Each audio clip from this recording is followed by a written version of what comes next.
Welcome to the Marketing Millennials, the No BS Marketing Podcast. I'm Daniel Murray, and join me for unfiltered conversations with the brains behind marketing's coolest companies. The one request I tell our guests, stories or it didn't happen. Get ready to turn the up. There's already a gaping hole in the heart of every human that lives in the digital world that craves connection. And we've lost that. We've lost connection. We've lost society. We've lost family in many ways. And I think AI is going to, it'll be a pendulum swing. It'll exacerbate the issue, but it'll give us the time and the resources necessary to solve the problem. Where businesses, I think, could really find a powerful niche is in serving those communities, creating and serving those communities. Welcome back to another episode of the Marketing Millennials. Today, I have one of the world's best in search in the world. Is that fair to say? It's kind, Daniel. It's kind. I think I'm one of the luckiest. Right guy, right place, right time. Well, I want to could you give a little background of who you are? How did you get into the space? And then we can go into our topic today. Yeah, my name's Kasim. I own Solutions 8. We're the number one ranked Google Ads agency on the planet. I've got 200 clients, $100 million in ad spend under management or observation. I wrote You versus Google, which was number one for marketing and advertising worldwide in Amazon. And I'm very, very humble. I love it. You got that pitch down. I think it's a podcast thing. I need to get my pitch down like that.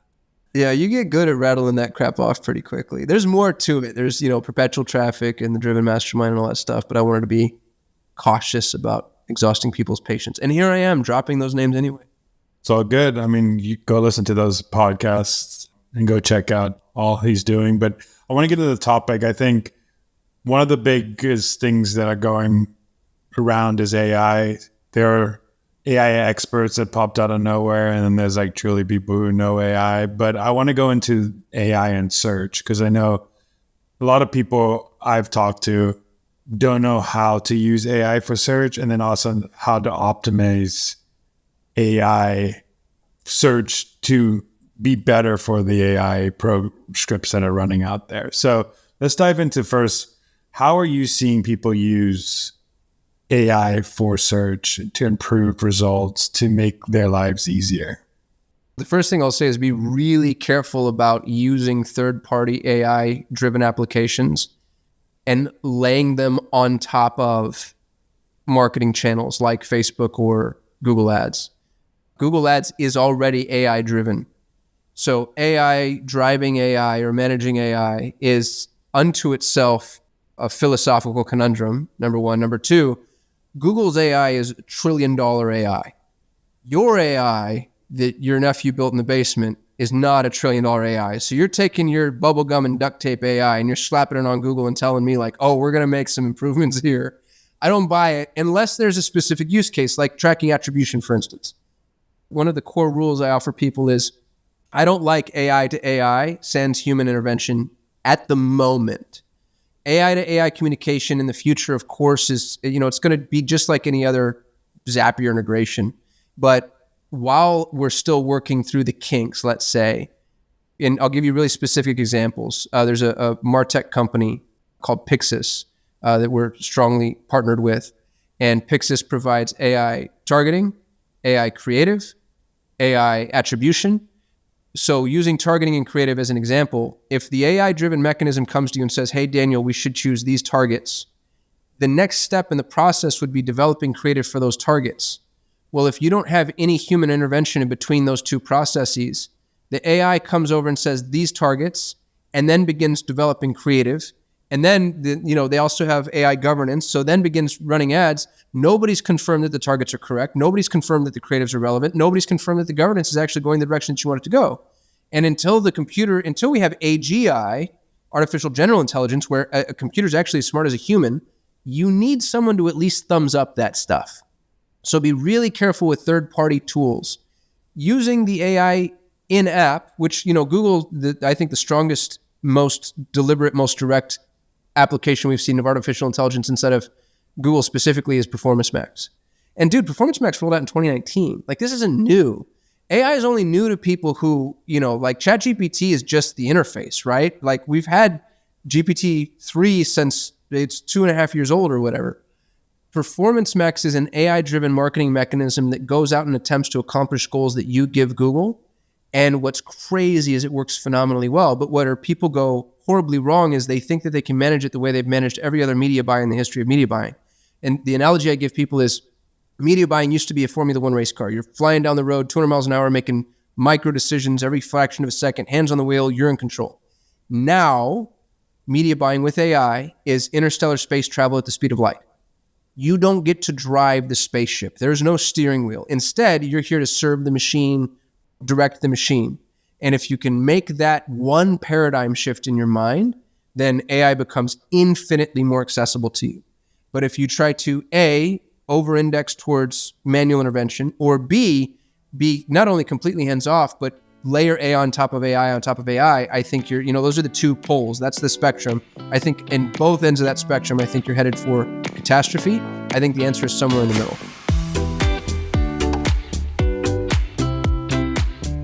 I know there's a fear in the market now that everybody's scared and they're going to lose their job to AI.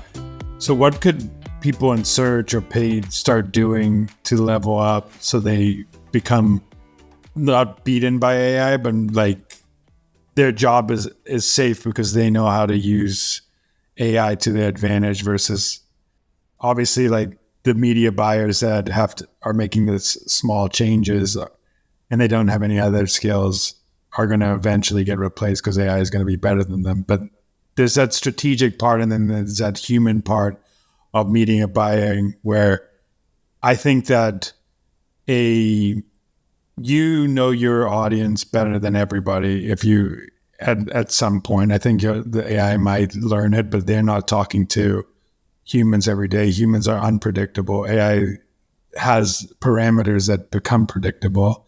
So the first question is, what should people be doing today to prepare themselves so AI does not take their job? And then also, second part of the question is, what are some tactics today that people could do to leverage AI, the new AI? I mean, AI has been old, but using the new solutions out there to be better in search, be better in paid, etc.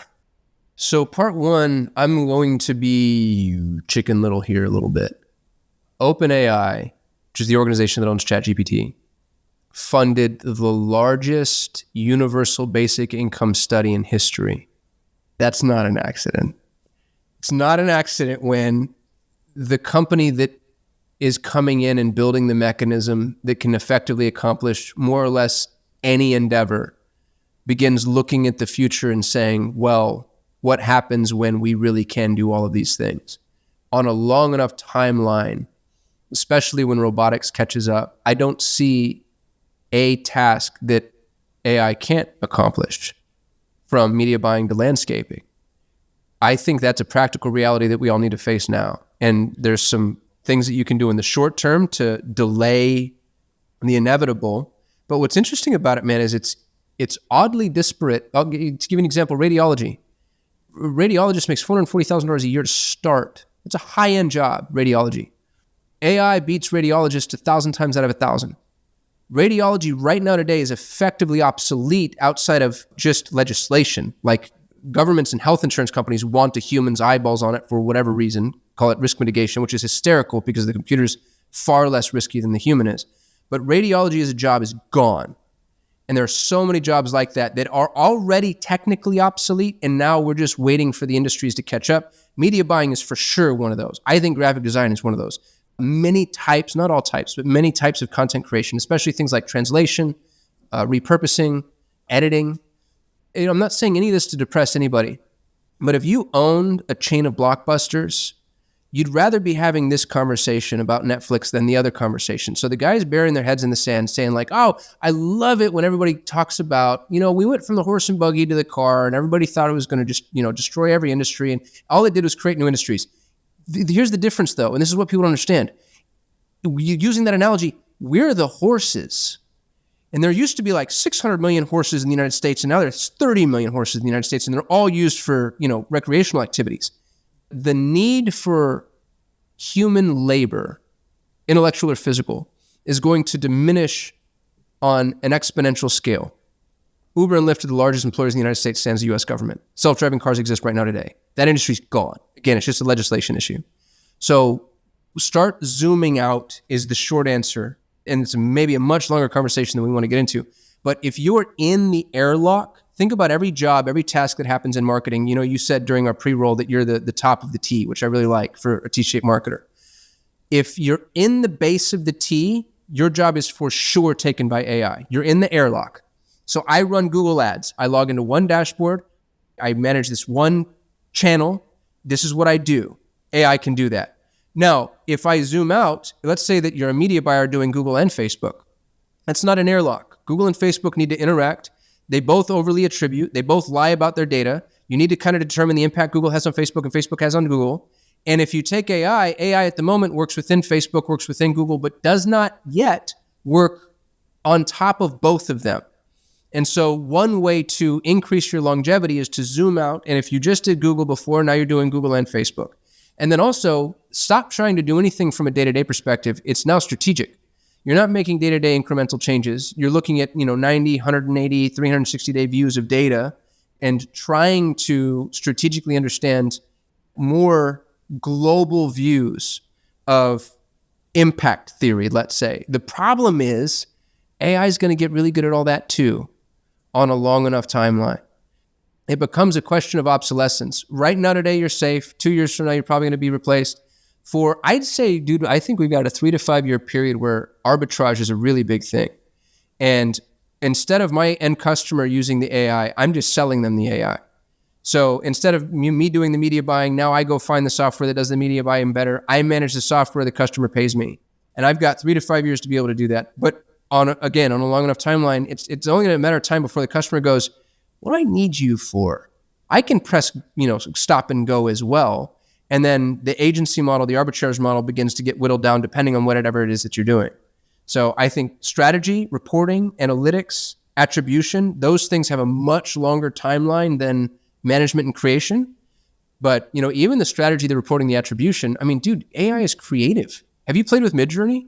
No, I have not yet. It's amazing. Dude, it blows my mind what you can ask it for. It ideates. You can ask ChatGPT, give me 30 ideas for books that need to be written for nuns that have left their priestesshood and want to start a small business in Ohio. And ChatGPT is like, well, and it actually thinks. It's unbelievably potent and unbelievably powerful. And I think if we don't face that, the fallout ends up being more damaging. Is that depressing, Daniel? Did I just depress everybody? I'm not trying to. I think it's a reality check. I think there's just like what we are right now, there's still businesses that are going to operate in the old school way. There's still businesses that are operating in the old school way that still have and industries that are really slow. So there's still that happening. I think also it just gives the perspective, what can I do as a marketer that AI can't do right now? I think one thing that you're saying too, which I think I'm getting at it, is as a marketer, now we have to learn business sense more as well, because just because an AI can drive Google ads and all this stuff, you still have to tell them that the business needs to run a certain way. We need to spend. Dude, you're absolutely right. Offer creation. Offer creation is going to become one of the most important things marketers can possibly do. Yeah, you got to the creativity of what you insert into these AIs is what you're going to offer. The things that humans could do, that taking obsolete points, putting them together, and I know my audience, I heard this in the back channels where AI couldn't hear it. I just think also learning is the whole business and saying okay, marketing plays this part.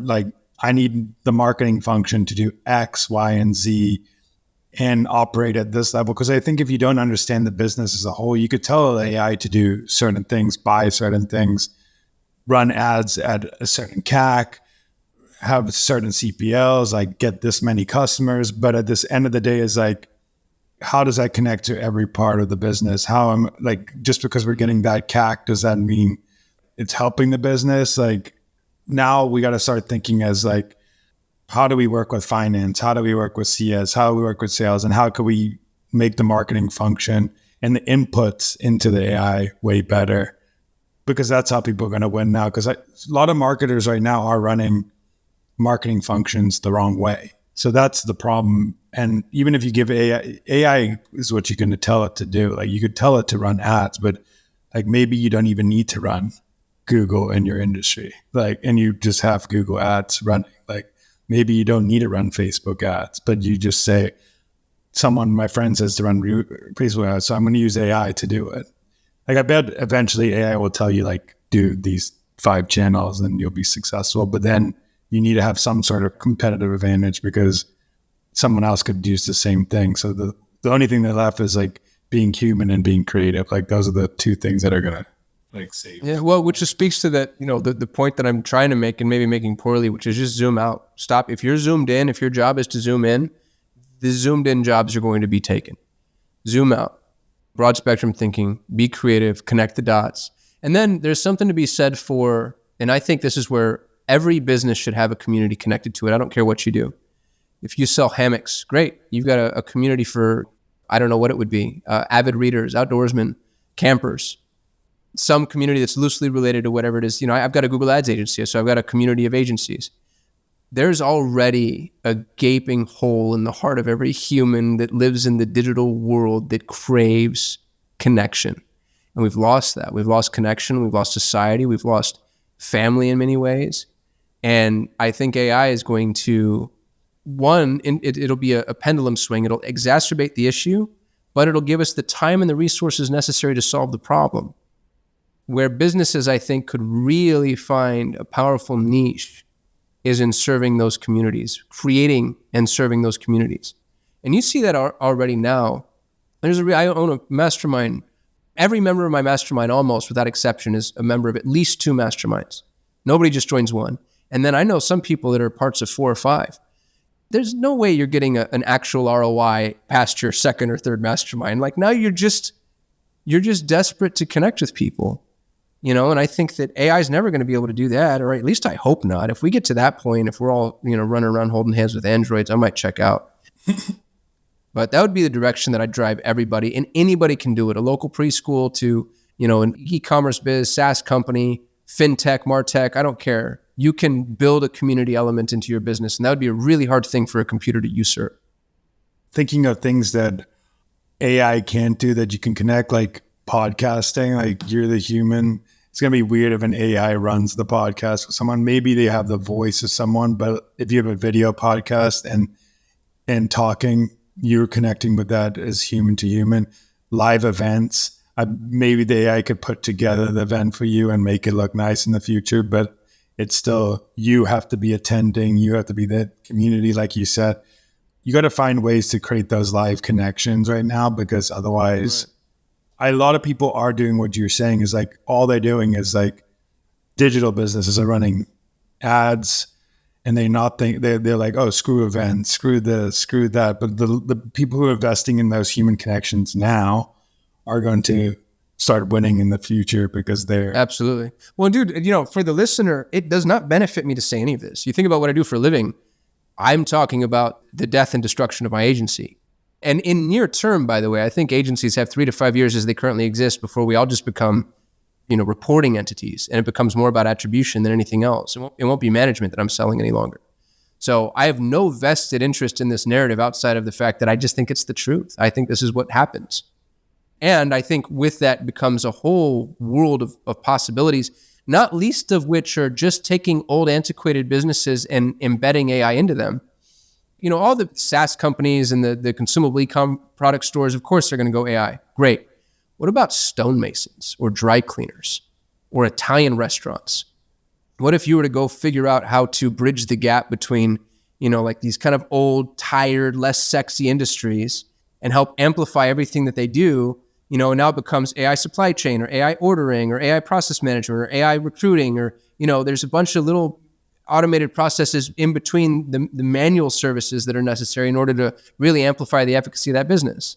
And if you were to do that with, I don't know, what an auto mechanic shop, like you could increase the efficacy of that mechanic shop by 1,000 times and then cascade that across every mechanic that exists. And now all of a sudden you've got the best agency and or business model for mechanics.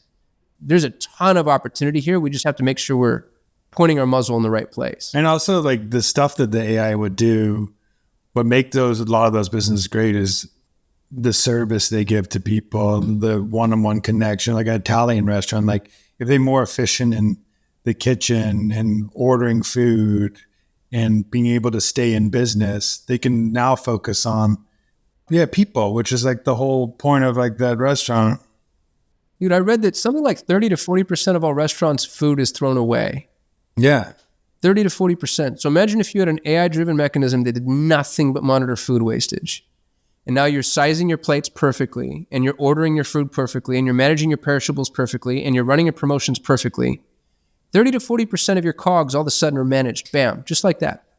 And that's one example of 100 million.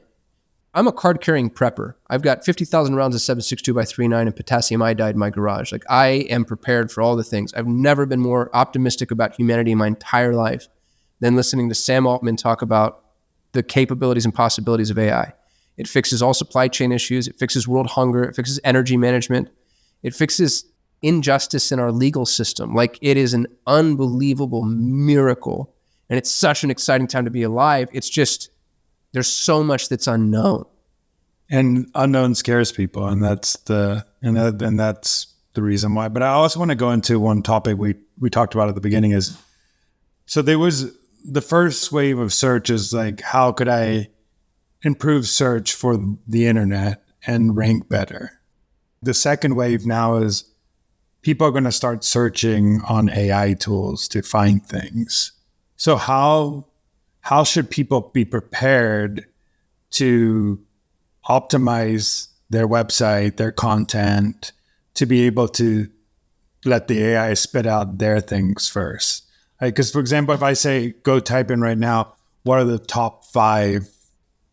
are 5 computer, like let's say SaaS products I can use for this? They'll go 1, 2, 3, 4. Like obviously people, when they see one, they're going to trust the one better than anything else. So how should we start thinking about this? I don't know if this is solved yet, but how should we start thinking about it? No, it's a great question. Google just rolled out at Google I/O. It was like May 15 or something. It was very recent. They rolled out the beta for what they're calling generative search, which is basically AI-driven search. So instead of like the 10 links that you're used to, right? So like you Google whatever it is, Montessori school near me, and instead of the ads and then the 10 results that you go piece through, Google delivers what is effectively the answer.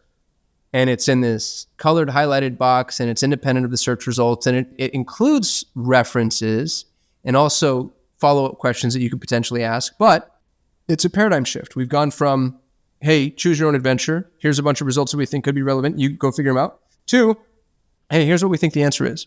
A bunch of things happen here. The first one is Google stealing clicks, because that generative AI is pulling content from the internet, and that content is content that you, me, and everybody else created. So Google's going to crawl the content, catalog the content, index the content, amalgamate the content, and then deliver an answer. What that means is on a long enough timeline, it will not pay to be a content creator, which means there's an event horizon, because now people who are creating content because they're being rewarded for it are going to stop. Well, we have however many years of cached content that will work for most questions, but when people stop creating content because they're no longer being rewarded for it, you end up with this it's like code degeneration for a website that's not being upkept, but with the lexicon of knowledge in the world. So that's something that we'll need to solve for. And I think the way to solve for that is embedded citation. When generative AI offers an answer, there's embedded citation that shows the primary repositories from which Google was drawing. If that happens, it's no different than SEO exists today, right? Here's the result. Here's the person who gave me the result. And now you're trying to optimize in order to be the person that it delivers the result. I don't believe, and this is where I think I run counter to the narrative, I don't think SEO changes at all. Google's almost 20 years has been trying to identify the most valuable result for a search. Well, the AI generated search result doesn't change that. It just changes the way that it's delivered. So it's not a method change, it's a context change. And so we're still talking quality content, user engagement, pillar posts, link building, like all the same stuff that illustrates value. None of that changes. It's just Google changes the way that it delivers the information. There's no substantive change to SEO, but the delivery mechanism changes. And unless Google offers citation, and this is really important, and not just Google, but, ChatGPT and whoever, I look at Google because they have, 96% market share by search or whatever. Unless Google offers citation, we begin seeing an atrophy of the code base that is knowledge. People that create the content have to be cited because they have to be rewarded for creating that content. And that'll be a really interesting problem to see solved. And I actually think that they're going to do it, by the way. I don't think that they're not. But the citation will ultimately be what you're going for from an SEO perspective. There is actually an advantage for content creators because I think a lot of what Google puts up in search is like, hey, here's what has been the best ranking content, or like, this is what I think is the best. But like the people who have like counter opinions and like in-depth thoughts about certain things, like obviously are not going to be always the correct answer, but could be cool things to learn from.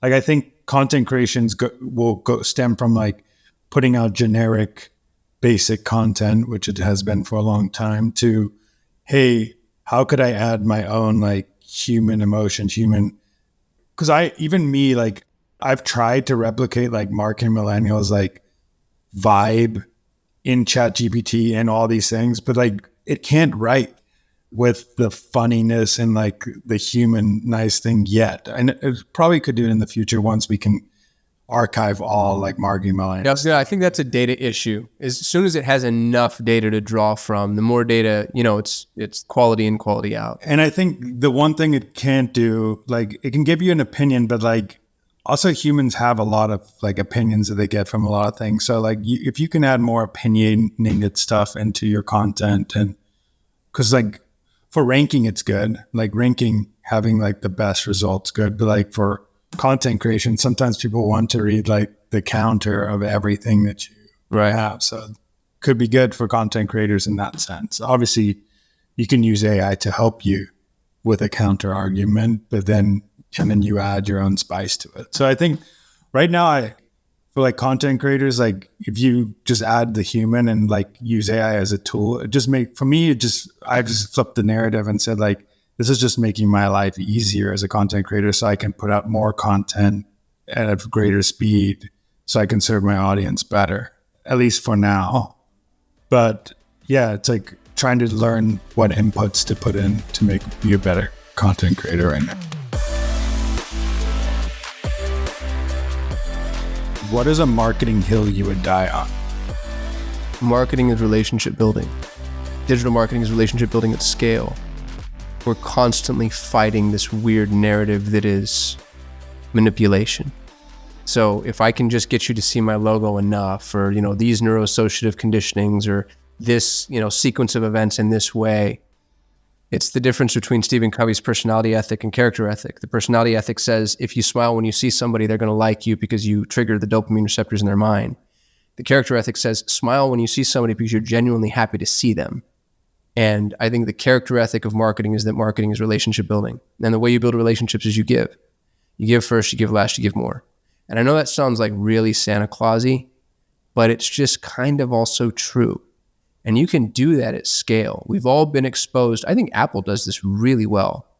Apple gives far more than you pay it for, right? Like that device works all the damn time and in ways that you didn't expect and with apps that you didn't pay for.